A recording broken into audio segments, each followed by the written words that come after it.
বন্ধু, আমি চলে এসেছি একটা অতি সহজ রান্না নিয়ে, কিন্তু খুব ভালো লাগে।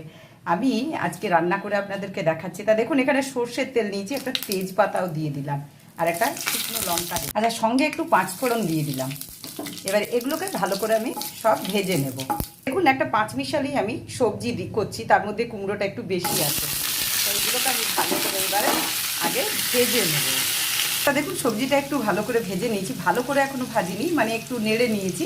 এবারে পুঁই শাক পাতাগুলোকে আমি কেটে দিয়ে রেখেছিলাম, সেগুলোও দেবো। এইবারে আমি এটার মধ্যে নুন আর শুকনো লঙ্কার গুঁড়ো দেবো। তা দেখুন, এইবারে আমি পরিমাণ মতো নুন দেবো, আর দিয়ে দিলাম একটু হলুদ গুঁড়ো। এটা কিন্তু কোনো মশলা দেবো না, শুধু ভাজা ভাজা হবে। আর দিলাম অবশ্যই একটু লঙ্কার গুঁড়ো।